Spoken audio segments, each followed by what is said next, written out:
एक छोटा सा स्टेटमेंट है वो इनको साहिबजादा साहब को उसमें भी काफ़ी इश्ताल वाली बातें हो रही हैं, सियासी इश्ताल वाली बातें। ज़रा वो अलीमा का स्टेटमेंट तो सुनाएगा जी, अलीमा खान का। पीछे से ये चीजें ना करें, आप जजेस को ना धमकाएं, आप बताएं, आप हमारे से ना डरें, हमारे साथ आके बैठें, हमारे साथ बात करें। आपको हमारे भाई से चाहिए क्या है, आप मांग क्या रहे हैं, आप बताएं वो क्या चीज छोड़े तो आप उसको रिहा करेंगे। आप पीछे ना बैठे, सामने आके बैठे, हम मेज के ऊपर हमारे साथ बैठ जाएं, हम तैयार हैं। आप बताएं, गिव एंड टेक करना चाहते हैं, हमें बता दें इमरान क्या गिव करे और आपको क्या चाहिए। इंशाल्लाह हम आपको यकीन से कहते हैं जो ईमानदारी से जो चीज होगी हम आपके साथ बातचीत करेंगे, लेकिन आप सामने आके बात करें। हम सर अभी इरफान सिद्दीकी साहब ने ट्वीट किया इसके ऊपर, उन्होंने कहा देने के लिए है क्या आपके पास, तो क्या कोई हो रही है, कोई सौदेबाजी वाली बात कहीं? सर देने के लिए मैं फिर बात उधर चली जानी है। देने के लिए ये है कि जब इंडिया पाकिस्तान के ख़िलाफ़ ये सब कार्रवाई कर रहा था, मैं विदाउट हमारा ये भाई मैं इसकी पाकिस्तानियत को चैलेंज नहीं करता, लेकिन इनके लीडर खामोश थे।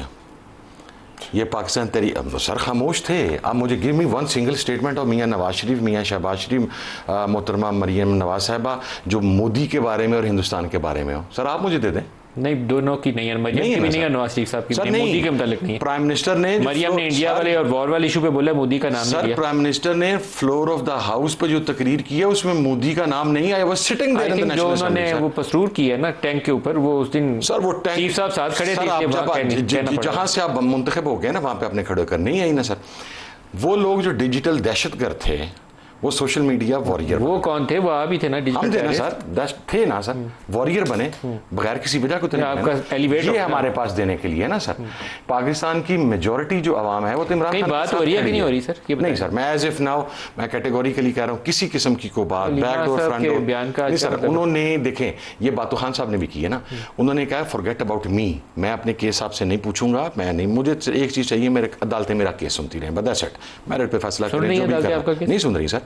आप देखें डिलेमा ये है कि लास्ट वेडनेसडे को 300 parliamentarians, legislatures, senate, national assembly, provincial assembly, वो इस्लामाबाद हाई कोर्ट के आगे जाते हैं, चीफ जस्टिस साहब कमिट करते हैं, उनके साथ कमिटमेंट देते हैं लेजिस्लेटर्स को कि नेक्स्ट वीक के लिए आपका केस लगेगा।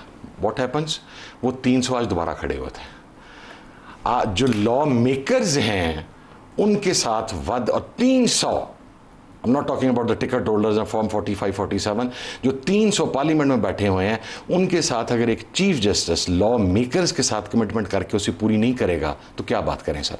अगली मैं एक बात सर मैं करना चाहूँगा, एक जुमला सिर्फ मैं करना चाहूँगा सर। ये रिजर्व सीट का जो केस चल रहा है, ऑनरेबल जो हैं मुसरत हलाली साहबा, उन्होंने पूछा कि SIC की चेयरमैन ने अपनी पार्टी पे इलेक्शन क्यों नहीं लड़ा। मेरा नॉमिनेशन पेपर काजी फायजी साहब ने खुलवाए थे। आपने जिन लोगों को 39 को PTI डिक्लेयर किया है ना, टिकट की वजह से नहीं किया, उनके नॉमिनेशन पेपर पे PTI लिखा हुआ था। नंबर 1, मेरे पेपर पे SIC लिखा हुआ है। मेलाफाइड इंटेंशन थी RO की तरफ से, उसने मुझे मेरा निशान क्यों, और मैं वाहिद कैंडिडेट हूं जिसके 4 निशान चेंज हुए। आपके वकील कल सर, दूसरी चीज, सुन्नी ताद कौंसिल ने इलेक्शन लड़ा। जनरल इलेक्शन के बाद जो बाई इलेक्शन होता है वो जनरल इलेक्शन का हिस्सा होता है। हमारे साहब और एजाज चौधरी साहब हमारे साथ थे। आज के लिए इतना इजाजत दीजिए। अल्लाह हाफिज़।